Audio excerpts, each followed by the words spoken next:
कि अपना पूरा परिवार कास्ट क्लासेस का ठीक होगा और लगातार आने वाले एचएसएससी के एग्जाम की एचएसएससी सीटी की विशेष रूप से बेहतरीन तैयारी कर रहे होंगे। आज दोस्तों हम ऐसे पर्सन लेके आए हैं आपके सामने जो बिल्कुल नए पर्सन हैं, जिसमें से कुछ पर्सन ऐसे हैं जो आज तक आपने पढ़े भी नहीं होंगे, पढ़ने की तो बात छोड़ो आपने सुने भी नहीं होंगे। ठीक है, आज बहुत ही शानदार बहुत ही जानदार तरीके से ये हरियाणा जीके की वीडियो होगी और आप मेरे चैनल के ऊपर नए हो ना तो दिल थाम के बैठ जाओ, क्योंकि ये वीडियो बड़ी ही शानदार होने वाली है, बड़ी ही जबरदस्त, सबसे शानदार, सबसे बेहतरीन, सबसे लाजवाब होने वाली है। दिल थाम के बैठे रहें, सुनते रहें और वीडियो देखने के बाद में सारे प्रश्नों को आप नोट कर लें। आज का हमारा पहला क्वेश्चन है, हरियाणा में झाड़ियों के तहत कितना क्षेत्रफल आता है? बबली पिंडू गुरुजी प्रणाम, लोकेश कुमार गुरुजी प्रणाम। प्रणाम भाई। देखो, हरियाणा में झाड़ियों के तहत कितना क्षेत्रफल आता है? हरियाणा में झाड़ियों के तहत कितना क्षेत्रफल आता है? बहुत ही शानदार प्रश्न है दोस्तों। झाड़ियों के तहत 154 वर्ग किलोमीटर क्षेत्रफल आता है। हरियाणा में झाड़ियों के तहत कितना वर्ग किलोमीटर आता है? तो दोस्तों आप बता देना, 154 वर्ग किलोमीटर क्षेत्रफल हरियाणा में झाड़ियों के तहत आता है। ये क्वेश्चन हाल ही के अंदर एचएसएससी ने पूछा था वेल्डर के पेपर में। HSSC Haryana staff selection commission ने वेल्डर के पेपर में पूछा था कि झाड़ियों के तहत हरियाणा में कितना क्षेत्रफल आता है, तो 154 वर्ग किलोमीटर। और दोस्तों सबसे ज्यादा झाड़ियां पूछे ना तो गुरुग्राम में बता देना, गुरुग्राम सबसे ज्यादा झाड़ियां हैं। और हरियाणा में सबसे कम झाड़ियां पूछे ना तो दोस्तों जींद में बता देना, जींद में, हार्ट ऑफ हरियाणा में। हरियाणा में सबसे ज्यादा झाड़ियां पूछे तो आप बता देना गुरुग्राम में, सबसे कम झाड़ियां पूछे तो भाई साहब आप बता देना जींद में।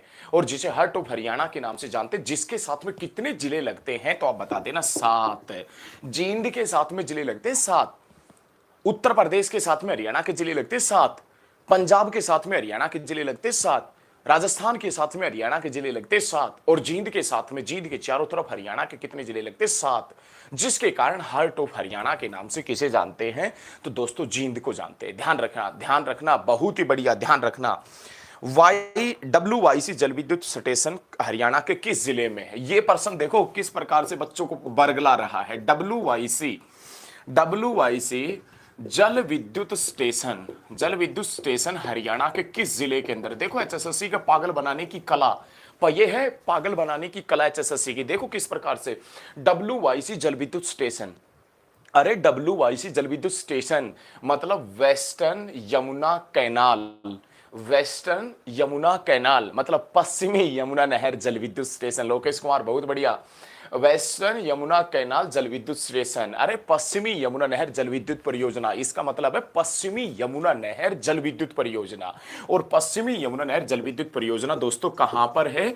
तो आप बता देना यमुनानगर में है। और पश्चिमी यमुना नहर जल विद्युत परियोजना दोस्तों यमुनानगर में कब लगी थी? तो आप बता देना 1977 में लगी थी। और दोस्तों कौन से देश के सहयोग से लगी थी? तो जापान से लगी थी। और दोस्तों कितने मेगावाट से लगी थी? तो आप बता देना 1600 मेगावाट से लगी थी, 1600 मेगावाट।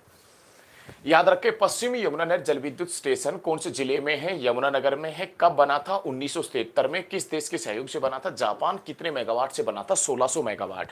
अरे जापान जिसकी राजधानी टोक्यो है, टोक्यो। और टोक्यो में ओलंपिक 2020 में हुआ था। उस ओलंपिक में भाला फेंक में नीरज चोपड़ा जीत के आया था। नीरज चोपड़ा जिसका संबंध यदि पूछे ना, नीरज चोपड़ा जिसका संबंध पूछे तो पानीपत से बता देना। और नीरज चोपड़ा जिसका जन्म पूछे ना तो 1997 में बता देना। और झज्जर और फतेहाबाद भी कब बना था? 1997 में बना था। योगी कह रहा है good morning sir, good morning. तो याद रखे WYC जल विद्युत स्टेशन हरियाणा के किस जिले में है? यमुनानगर में। 1973 में बना था जापान के सहयोग से 1600 मेगावाट से। और ये कौन सी नहर के ऊपर है? पश्चिमी यमुना नहर। और पश्चिमी यमुना नहर दोस्तों कब बनी थी? 1879 में। कहां से निकाली गई है? ताजेवाला से निकाली गई है। और 1879 के अंदर ही विश्व की पहली गौशाला बनी थी रेवाड़ी के अंदर। ध्यान रखना। नेक्स्ट पर्सन, 2021-22 तलवारबाजी प्रतियोगिता कहां आयोजित की गई है? 2021-22 की जो तलवारबाजी प्रतियोगिता है, तलवारबाजी प्रतियोगिता है, ये भाई साहब कहाँ आयोजित की गई है? तो दोस्तों आप बता देना सोनीपत में। 2021-22 की तलवारबाजी प्रतियोगिता हरियाणा के किस जिले में आयोजित की गई है? तो आप बता देना दोस्तों सोनीपत में। बहुत ही बढ़िया क्वेश्चन है।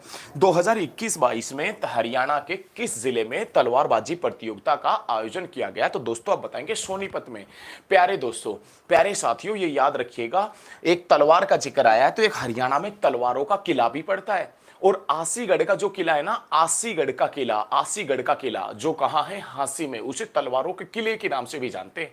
और हांसीगढ़ के किले या आसीगढ़ के किले के अंदर तलवार फैक्ट्री की नींव किसने रखी थी? तो तोमर वंश के राजा अनंगपाल हुआ करते थे, उसका बेटा ध्रुपद था। तोमर वंश के राजा अनंगपाल, जिसका बेटा एक ध्रुपद, और उस ध्रुपद ने आसीगढ़ के किले के अंदर भाई साहब तलवार बनाने की फैक्ट्री की नींव रखी थी। लेकिन ये चीजें भी ध्यान रखिए, तलवारबाजी प्रतियोगिता कहां आयोजित की गई है? तो दोस्तों सोनीपत में। सभी साथी, सभी दोस्त जितने भी, एक बार वीडियो को शेयर जरूर करें। सभी वीडियो को साथ के साथ में शेयर करें। एक बार वीडियो को शेयर करें, आपका शेयर अत्यंत आवश्यक है मेरे लिए, बहुत ज्यादा। रागनी गायक या लोक गायक फौजी जाट मेहर सिंह का संबंध कहां से रहा है? ये क्वेश्चन पूछ रहा है कि लोक गायक है, लोक गायक जिसमें नाम आता अपने पास में फौजी जाट मेहर सिंह, लोक गायक फौजी जाट मेहर सिंह का संबंध कहां से रहा है? तो दोस्तों आप बता देना, रागनी गायक फौजी जाट मेहर सिंह का संबंध सोनीपत से रहा है। हरियाणा का गांधी जिसे कहते हैं ना, हरियाणा का गांधी, वो मूलचंद जैन, उस मूलचंद जैन का संबंध भी कहां से है? तो आप बता देना सोनीपत से है। और याद रखिएगा, सांग सम्राट हरियाणा का कालिदास, हरियाणा का शेक्सपियर, हरियाणा का तानसेन, हरियाणा का सूर्य कवि पंडित लक्ष्मीचंद, जिसका संबंध भी सोनीपत से रहा है। पंडित लक्ष्मीचंद जिसका जन्म सोनीपत के जाटी गांव में हुआ था। इनके गुरु का नाम मानसिंह और शिष्य का नाम मांगेराम था। पंडित लक्ष्मीचंद का संबंध भी कहां से रहा है? सोनीपत से रहा है। हरियाणा के एकमात्र परमवीर चक्र विजेता मेजर होशियार सिंह, हरियाणा का एकमात्र परमवीर चक्र विजेता मेजर होशियार सिंह का संबंध भी सिसाना गांव सोनीपत से रहा है। ध्यान रखना, लोक गायक फौजी जाट मेहर सिंह का संबंध कहां से है? तो दोस्तों आप बता देना सोनीपत से रहा है। उसके बाद चौधरी देवीलाल जन सुरक्षा बीमा योजना हरियाणा में किस वर्ष शुरू की गई थी? चौधरी देवीलाल, बहुत बढ़िया क्वेश्चन है। क्वेश्चन ये है कि जो चौधरी देवीलाल है, चौधरी देवीलाल जन सुरक्षा बीमा योजना, जन सुरक्षा बीमा योजना, बहुत बढ़िया, बहुत बढ़िया। चौधरी देवीलाल जन सुरक्षा बीमा योजना हरियाणा में कब स्टार्ट की गई थी? ये प्रश्न है। तो चौधरी देवीलाल जन सुरक्षा बीमा योजना हरियाणा में 2003 के अंदर शुरू की गई थी। आपसे पूछे दोस्तों कि चौधरी देवीलाल जन सुरक्षा बीमा योजना हरियाणा में कब शुरू की गई थी? 2003 में शुरू की गई थी। चौधरी देवीलाल यूनिवर्सिटी सिरसा में कब बनी थी? 2003 में बनी थी। चौधरी देवीलाल प्राकृतिक व हर्बल पार्क यमुनानगर के चूहरपुर गांव में है। चौधरी देवीलाल प्राकृतिक व हर्बल पार्क यमुनानगर के चूहरपुर गांव में है, जो वनस्पति वन योजना 1 नवंबर 2003 के तहत 2003 में ही बना था। अरे कलेसर नेशनल पार्क जो यमुनानगर में है, 2003 में बना था कलेसर नेशनल पार्क, ध्यान रखना। और 2003 जिससे 100 साल घटा दे, 1903 कालका से शिमला तक नैरोगेज रेल लाइन बिछाई गई थी। अरे कालका से शिमला तक नैरोगेज रेल लाइन बिछाई गई थी 1903 में, और 100 साल घटा दे 1803 सुरजी अंजन गांव की संधि हुई थी, सुरजी अंजन गांव की, और 200 साल जोड़ देना 2003। ध्यान रखिएगा, चौधरी देवीलाल जन सुरक्षा बीमा योजना स्टार्ट हुआ था हरियाणा में कब? तो आप बता देना 2003 के अंदर। बहुत बढ़िया। पुष्पदंत किस साहित्य के महत्वपूर्ण साहित्यकार थे? ये क्वेश्चन पूछे कि पुष्पदंत किस साहित्य के महत्वपूर्ण साहित्यकार हुआ करते थे? तो आप बता देना जैन साहित्य के। पुष्पदंत से संबंधित जो भी कविताएं या जो भी कुछ लिखा हुआ है वो कौन सा साहित्य है? तो दोस्तों आप बता देना जैन साहित्य से संबंधित है। हरियाणा ग्राम दर्शन पोर्टल कब शुरू किया गया? हरियाणा ग्राम दर्शन जो पोर्टल है, हरियाणा ग्राम दर्शन पोर्टल, ये कब शुरू किया गया है? तो आप बता देना हरियाणा के अंदर ग्राम दर्शन पोर्टल 2020 में शुरू किया गया था। हरियाणा ग्राम दर्शन पोर्टल कब शुरू किया गया? तो दोस्तों आप प्यारे साथियों आप बताएंगे कि 2020 में हरियाणा के अंदर ग्राम दर्शन पोर्टल शुरू किया गया था। बहुत बढ़िया तरीके से याद रखिएगा, हरियाणा में ग्राम दर्शन पोर्टल कब शुरू किया गया या कब से लागू किया गया? तो दोस्तों आप बता देना 2020 से हरियाणा के अंदर ग्राम दर्शन पोर्टल शुरू किया गया था। ग्राम दर्शन पोर्टल हरियाणा में शुरू किया गया कब? तो आप बता देना 2020 से। ध्यान रखना, बताते रहना जो भी कुछ पूछे। वामन पुराण में कुरुक्षेत्र में बहने वाली कितनी नदियों का उल्लेख मिलता है? वामन पुराण में, वामन पुराण के अनुसार यदि हम देखें तो वामन पुराण के अनुसार कुरुक्षेत्र में कितनी नदियों के बहने का वर्णन मिलता है? तो आप बता देना 9 नदियों के बहने का वर्णन मिलता है कुरुक्षेत्र में। अरे वामन पुराण के अनुसार, वामन पुराण के अनुसार कुरुक्षेत्र में बहने वाली कितनी नदियों का वर्णन मिलता है? सतवीर योगी का कमेंट भाई 9, बहुत बढ़िया सतवीर, बहुत बढ़िया। वामन पुराण के अनुसार कुरुक्षेत्र में कितनी नदियों के बहने का वर्णन मिलता है? तो आप बता देना कुरुक्षेत्र में 9 नदियों के बहने का वर्णन मिलता है। ये प्रश्न नोट कर लेना, ये जितने भी प्रश्न मैं करवा रहा हूं ना, इनकी अलग से भाई साहब 10-12 पेज छोड़ के इन प्रश्नों को नोट कर देना। लगभग 30 से 40% प्रश्न यहीं से आएंगे, यहीं से सेम टू सेम हूबहू लिखा मिलेगा। तो साथ के साथ में लिख लेना इन प्रश्नों को। तो याद रखें, हरियाणा कुरुक्षेत्र, वामन पुराण के अनुसार कुरुक्षेत्र में बहने वाली कितनी नदियों का वर्णन मिलता है? तो दोस्तों 9 नदियों का वर्णन मिलता है। ठीक है, ध्यान रखिएगा ये अच्छे तरीके से। नेक्स्ट प्रश्न, मकर संक्रांति से पहले आने वाला त्योहार, ये तो आपको पता ही होगा। अरे मकर संक्रांति जो 14 जनवरी को होती है, मकर संक्रांति से पहले जो त्योहार आता है उसे किस नाम से जानते हैं? लोहड़ी के नाम से जानते हैं, लोहड़ी के नाम से जानते हैं। उसके बाद में सेकंड क्वेश्चन, राज्य सतर्कता ब्यूरो का हेड ऑफिस कहां है? बहुत बढ़िया, ये क्वेश्चन है। राज्य जो सतर्कता आयोग है अपना, राज्य सतर्कता आयोग, इसका मुख्यालय कहां है? या राज्य सतर्कता ब्यूरो का हेडक्वार्टर कहां है? तो दोस्तों आप बता देना पंचकुला के अंदर। और हरियाणा के अंदर जो राज्य सतर्कता मुख्य का हेडक्वार्टर है या मुख्यालय है वो कहां है? तो दोस्तों आप बताएंगे पंचकुला के अंदर इसका हेडक्वार्टर अथवा मुख्यालय पड़ता है। हरियाणा को कितने प्राकृतिक स्थलाकृतियों प्रभागों में बांटा गया है? हरियाणा को कितने स्थलाकृति प्रभागों में बांटा गया है? बहुत बढ़िया, हरियाणा को कितने प्राकृतिक स्थलाकृति प्रभागों में बांटा गया है? तो आप बता देना दोस्तों 5 प्रभागों में। क्वेश्चन क्या है वो देखें, क्वेश्चन ये है हरियाणा को कितने प्राकृतिक स्थलाकृति प्रभागों में विभाजित किया गया है? तो 5 हिस्सों के अंदर प्राकृतिक स्थलाकृतियों में बांटा गया है हरियाणा को। Akash good morning sir, good morning. कौन सा नृत्य महाभारत कालीन नृत्य रहा है? इनमें से क्वेश्चन पूछे आपसे, कौन सा नृत्य ऐसा है, कौन सा नृत्य ऐसा है जो महाभारत कालीन नृत्य रहा है? महाभारत कालीन नृत्य रहा है तो आप बता देना भाई साहब धमाल नृत्य। और धमाल नृत्य विशेष रूप से जो झज्जर और महेंद्रगढ़ में प्रस्तावित है। आपसे पूछे कि कौन सा नृत्य ऐसा है जो महाभारत काल से ही चला आ रहा है? तो दोस्तों आप बताएंगे धमाल नृत्य, धमाल।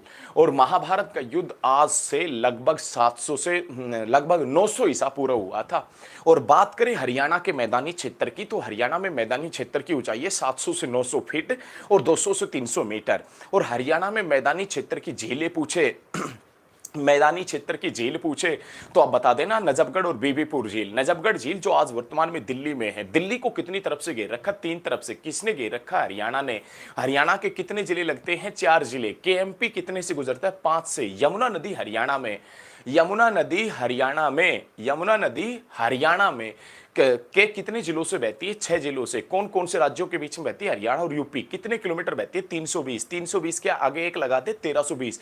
महात्मा गांधी तापीय विद्युत उत्पादन संयंत्र है झज्जर में 1320 मेगावाट से। 1320 में से 100 घटा दे 1220। मोरनी हिल्स की औसत ऊंचाई है 1220 मीटर और मोरनी हिल्स का सर्वोच्च शिखर करो है और करो की ऊंचाई 1514 मीटर है। और 1514 मीटर के अंदर यदि आप 400 साल जोड़ देंगे, 400 साल तो 1914। हरियाणा में हिंदी की पहली पाठशाला लगी थी 1914 में। चौधरी देवीलाल का जन्म हुआ था 1914 में। अल्ताफ हुसैन हाली जो पानीपत से थे उनकी मृत्यु हुई थी 1914 में। सर छोटूराम को राव बहादुर की उपाधि मिली थी 1914 में। 1914 की घटना है, 10 जोड़ देंगे 1924। हरियाणा का पहला कॉलेज बना था पंडित निकीराम शर्मा कॉलेज 1924। ऑप्शन में ना आए तो 1926। ध्यान रखना 1924 में 30 साल जोड़ देंगे 1954। मनोहर लाल खट्टर का जन्म हुआ था 1954 में। निदाना खान खास रोहतक में, और 1954 जिससे 200 साल घटा देंगे ना तो 1754। पानीपत की तीसरी लड़ाई से पहले अहमद शाह अब्दाली और मराठे आपस में फरीदाबाद में युद्ध कर चुके थे। पानीपत की तीसरी लड़ाई से पहले अहमद शाह अब्दाली और मराठे आपस में फरीदाबाद में युद्ध कर चुके थे। कब कर चुके थे तो आप बता देना, 1754 में युद्ध कर चुके थे। और उसके बाद में भाई साहब लगभग 7 साल के बाद में पानीपत की तीसरी लड़ाई हुई थी 1761 में। 1761 में पानीपत की तीसरी लड़ाई हुई अहमद शाह अब्दाली और मराठों के बीच में। मराठों का सेनापति सदाशिवराव भाऊ था, और सदाशिवराव भाऊ जिसने कौन से मंदिर का पुनर्निर्माण करवाया था? स्थानेश्वर महादेव मंदिर। स्थानेश्वर महादेव मंदिर जो कुरुक्षेत्र में है, जो किसने बनवाया था? पुष्यभूति ने, जो कौन से वंश की सेना में था? गुप्त वंश की सेना में सेनापति था। बाद में उसने पुष्यभूति वंश की नींव डाली थी। पुष्यभूति वंश को बाद में किस नाम से जाना गया था? वर्धन वंश। और वर्धन वंश का प्रतापी शासक हर्षवर्धन, जिसकी दूसरी राजधानी कन्नौज। कन्नौज कहाँ है? यूपी में। और गंगा के अंदर रामगंगा नदी आकर मिलती है कन्नौज में। और रामगंगा किसकी सहायक है? गंगा की। जिम कॉर्बेट नेशनल पार्क के बीचों बीच बहने वाली नदी Ramganga. Jim Corbett national park Uttarakhand में। उत्तराखंड की राजधानी देहरादून, और हरियाणा के साथ में उत्तराखंड का कौन सा हिस्सा लगता है? देहरादून ही लगता है। देहरादून ही लगता है। कौन सा हिस्सा लगता है? देहरादून ही हरियाणा के साथ में लगता है, उत्तराखंड का। लेकिन ध्यान रखना कितने किलोमीटर लगता है? 11। और 11 के आगे 19 लगा दे तो 1911। ध्यान रखना पहली बार राष्ट्रीय गान गाया गया था 1911 में। भारत की राजधानी कलकत्ता से उठाकर दिल्ली बदलने की घोषणा हुई थी 1911 में। चीनी क्रांति हुई थी 1911 में। गेटवे ऑफ इंडिया बना था 1911 में। पहली बार हवाई डाक सेवा की शुरुआत हुई थी 1911 में। और प्यारे साथियों ध्यान रखिएगा, आज की इस वीडियो में इतना ही करेंगे, कल मिलेंगे।